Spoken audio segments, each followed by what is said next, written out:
अब भारतीय न्याय संहिता 2023 की धारा 3 में हम क्या पढ़ेंगे? स्पष्टीकरण नंबर 2। जो स्पष्टीकरण नंबर 2 है वह आईपीसी की धारा 7 में वर्णित है। क्या है? आईपीसी की धारा 7 में वर्णित है। जो स्पष्टीकरण 1 है वो आईपीसी की धारा 6 में वर्णित है। तो इसको किस प्रकार लिखा जाएगा? बीएनएस की धारा 3(1) बराबर आईपीसी की धारा 6, मतलब 6 का प्रतिनिधित्व क्या करेगी? 3(1।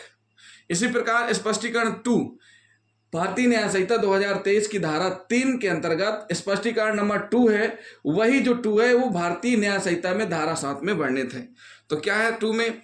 2 कहता है स्पष्टीकरण, प्रत्येक पद जिसका स्पष्टीकरण इस संहिता के किसी भाग में किया गया है, इस संहिता के प्रत्येक भाग में उस स्पष्टीकरण के अनुरूप ही प्रयोग किया जाता है। क्या किया जाता है? उसके अनुरूप ही प्रयोग किया जाता है। इसको हम समझा देते हैं सरल भाषा में। धारा का अभिप्राय विधि के निर्वचन का एक सामान्य सिद्धांत प्रस्तुत करना है। विधि के निर्वचन का एक सामान्य सिद्धांत प्रस्तुत करना है। संपूर्ण विधि के उपबंध निर्वचन के लिए एक साथ द्रष्टव्य होंगे।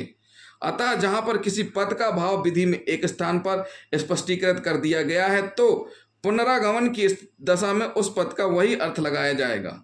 संहिता के हर भाग का भाव यह है कि उस भाव के अतिरिक्त अन्य कोई भाव नहीं होगा, और यदि ऐसे भी भाव हो सकते हैं जो अपवर्जित माने जाएंगे, भले ही वह भाव अन्यथा असंगत प्रतीत हों।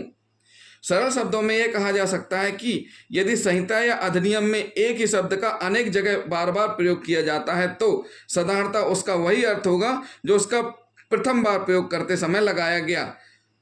कैसा होगा? प्रथम बार प्रयोग करते समय लगाया गया था। परंतु समान नियम के दो अपवाद है जहां एक ही शब्द का भिन्न भिन्न अर्थ लगाया जा सकता है, लेकिन कुछ अपवाद भी हैं।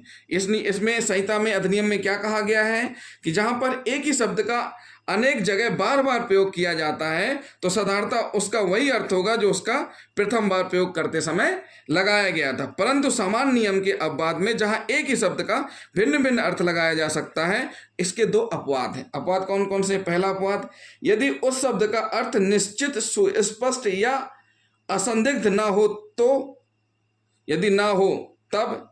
दूसरा कंडीशन, शब्द का अर्थ नवयन करते समय विधायिका के वास्तविक उद्देश्य को निर्णायक माना जाएगा।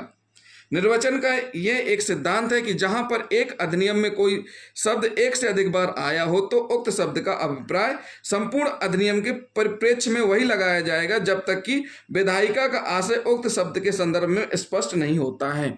मतलब सीधी सी बात है, जब तक विधायिका उस संबंध में कोई स्पष्ट संदर्भ न बताए तो एक स्पष्टीकृत पद का सर्वत्र वही भाव तब तक लगाया जाएगा जब तक कि किसी उपबंध का संदर्भ से विधायिका का आशय न प्रतीत हो कि किसी अन्य स्थान पर उसे अन्य भाव में प्रयुक्त किया गया है।